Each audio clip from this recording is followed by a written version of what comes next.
बिस्मिल्लाहिर्रहमानिर्रहीम। अस्सलाम वालेकुम दोस्तों, चैनल को सब्सक्राइब करें और बेल आइकन पर ज़रूर क्लिक करें ताकि हर वीडियो आपको वक्त पर मिलती रहे। हजूर पाक सल्लल्लाहु अलैहि वसल्लम ने फरमाया था एक हदीस में, जिसका मफहूम है कि ज़माना आखिरत में झूठ की कसरत होगी। दज्जाल के एक हाथ में आग होगी और एक हाथ में पानी होगा। तुम आग की तरफ जाना, क्योंकि आग पानी होगा और पानी आग, यानी दज्जाल जो दिखाएगा वो धोखा होगा। आग की तरफ जाना, क्योंकि आग में तकलीफ जरूर होगी लेकिन उसके बाद अजर भी है, और पानी धोखा होगा। दज्जाल के पैरोकारों का सबसे बड़ा नंबर 1 हथियार क्या है? औरत को मजलूम बनाकर पेश करना, खानदानी निजाम तबाह करना, औरत राज लाना। आप ड्रामे उठाकर देख लें, पाकिस्तान के हर ड्रामे में आपको औरत पर जुल्म होता नजर आएगा। हकीकत में ऐसा कुछ भी नहीं है।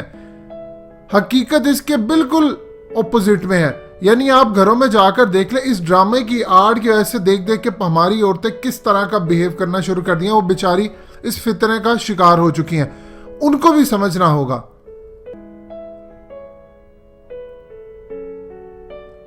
अब इसी ड्रामे की एक किस्त जो पाकिस्तान समेत दुनिया भर में पाकिस्तान को बदनाम करने के लिए लॉन्च हुई है, उसका नाम है मुनीबा मिजारी। इस वक्त दुनिया की खुफिया एजेंसियों इल्यूमिनाटी, फ्री मेसन का पाकिस्तान भर में ये एक नया हथियार है। मुनीबा मिजारी नामी खातून का फितना इतना जबरदस्त धोखा है कि आजकल पाकिस्तानी, भारतीय सब जगह इस धोखे को प्रमोट किया जा रहा है। पैसे की बारिश हो रही है, इसको डॉलर्स पाउंड की बारिश हर वक्त इस पर होती रहती है। इसके लेक्चर्स चल रहे हैं, दुनिया भर में इसको हीरो बनाकर पेश किया जा रहा है। लेकिन इस फितने के पीछे असल कहानी क्या है वो आपका जानना बहुत जरूरी है। इससे पहले कि दोबारा कोई इस फ्रॉड और इस फितने को देखकर रो पड़े, इसकी असलियत जान ले। सबसे पहले मुनीबा की अपनी कहानी सुन ले, उसके बाद असलियत बताते हैं। मुनीबा मिजारी के बकौल कि वो एक कंजर्वेटिव खानदान से ताल्लुक रखती हैं और बहुत ही ज्यादा छोटी एज में उनकी शादी हो गई, यानी 18 साल की उम्र। ये पॉइंट आपने ज़हन में रखना, आगे चल के इस पर डिस्कस करेंगे। एक हादसा हुआ, मेरा शोहर हादसे के वक्त कार से कूद गया, मैं हादसे का शिकार हो गई। इस हादसे में अपना आधा जिस्म गवा बैठी और जिंदगी तबाह हो गई। मेरे तमाम लोग अगले पिछले मेरा साथ छोड़ गए, कोई मेरी मदद को ना था। मेरी जिंदगी बर्बाद हो गई, मुझे कोई पूछता नहीं था। मैं अपने खामन के लिए भी नकारा हो गई, किसी काम की नहीं रही तो उसने मुझे तलाक दे दी। ये है मुनीबा मिजारी की अपनी बताई हुई झूठी कहानी, जो वो हर जगह जाकर सुनाती है।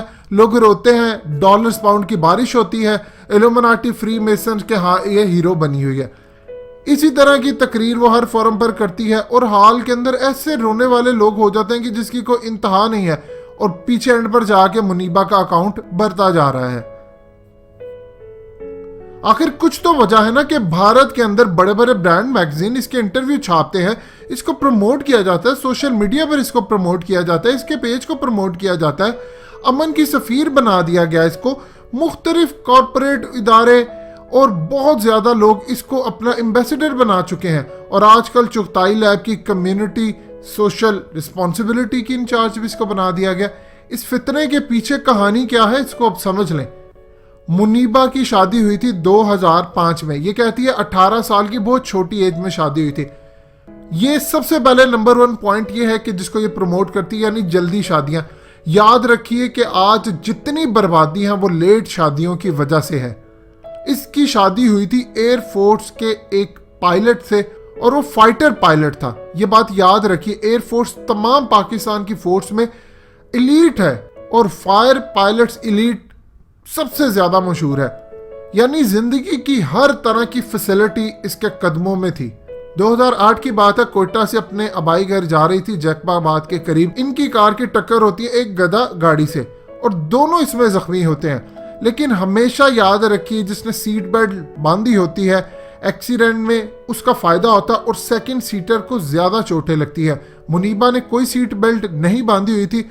बिल्कुल ऐसे ही मुनीबा मिजारी ज्यादा जख्मी हुई। इनके शोहर भी जख्मी हो गए। बावजूद जख्मी होने के उनके खामन ने कोई कसर न छोड़ी अपनी बीवी की खिदमत की।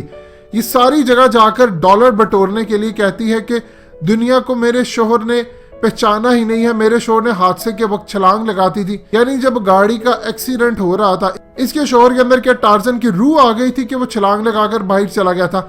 एक जगह जब इसको डॉलर नहीं मिले थे तो पीटीवी पर इसको बुलाया गया, तो उसने कहा कि मेरे खावंद ने मेरा बड़ा साथ दिया है, मेरा खावंद इतना अच्छा था, फलाना था, ये था, वो था। लेकिन बाद में जब डॉलर्स और पाउंड की बारिश हुई तो बयान अपना बदल लिया। यहाँ कोई बॉलीवुड की क्या फिल्म चल रही है कि गाड़ी का एक्सीडेंट है और वो टार्जन की तरह बाइक छलांग लगा गया। एयरफोर्स के अंदर तमाम फैसिलिटीज हैं इलाज की, लेकिन इनके शोहर ने इनका इलाज सरकारी किसी हॉस्पिटल की बजाय, मिलिट्री हॉस्पिटल की बजाय आगा खान हॉस्पिटल से करवाया। अपनी जमा पूंजी जितनी उनके पास थी उन्होंने लगाई, कोई कसर न छोड़ी।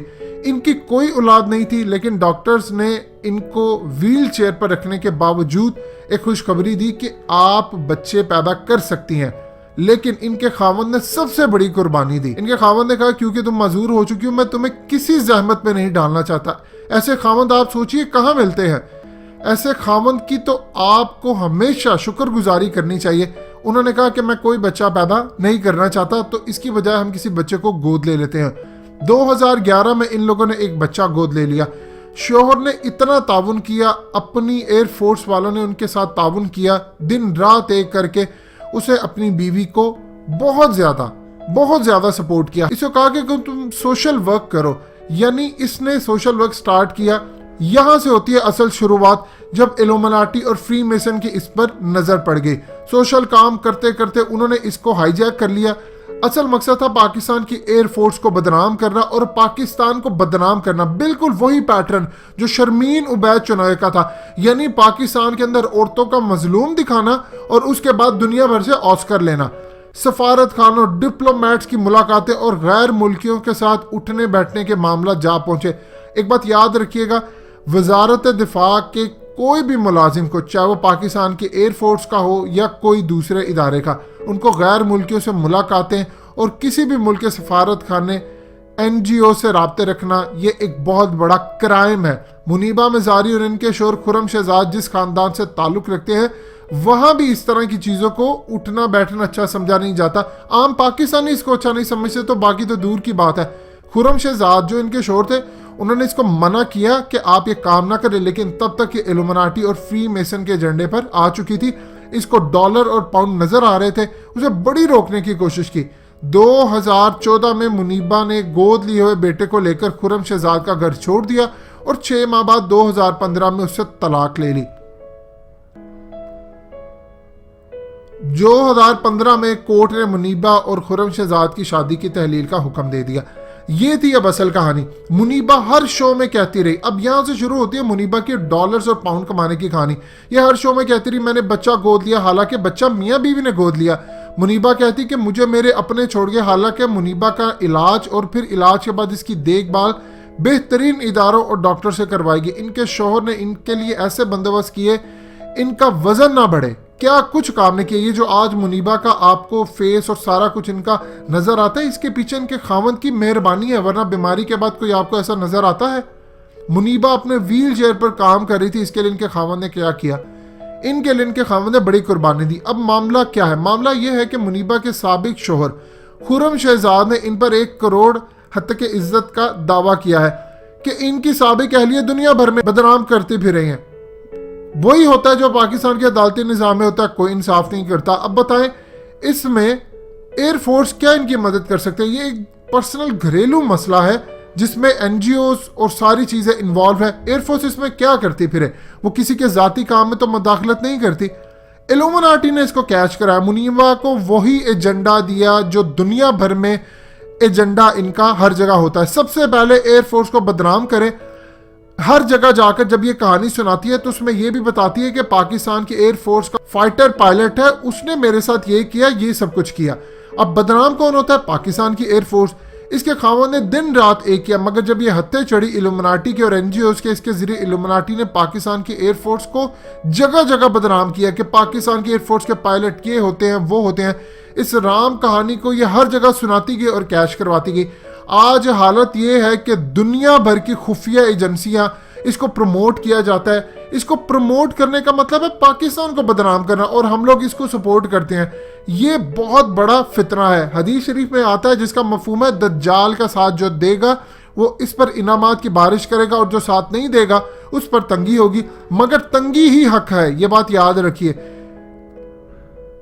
आज इस औरत को पाकिस्तान में औरत राज के लिए दुनिया भर में इस्तेमाल किया जाता है। जहां जाती है पाकिस्तान को बदनाम करती है और डॉलर और पाउंड्स की इस पर बारिश होती है। एयरफोर्स को बदनाम करती है तो चेक इसके अकाउंट में आते हैं। करोड़ोंपति से अरबपति का सफर इसका बड़ी तेजी से तय हो रहा है। ये खूबसूरत है और इसकी खूबसूरती को दुनिया भर में इमोशन के तौर पर कैश करवाया जाता है। वही औरत राज, वही मजलूमपन, सबको मैसेज दिया जाता है कि खामदों से तलाके लो, बच्चे गोद में लो और अपनी जिंदगी खुद गुजारो। यानी आप अंदाजा करें, सक्सेसफुल मैरिजेस जो होती हैं उसकी आपको कभी मिसाल नहीं मिलती। जो टूटती हैं जिसके बाद औरत राज आगे आते हैं उसकी मिसाल मिलती है।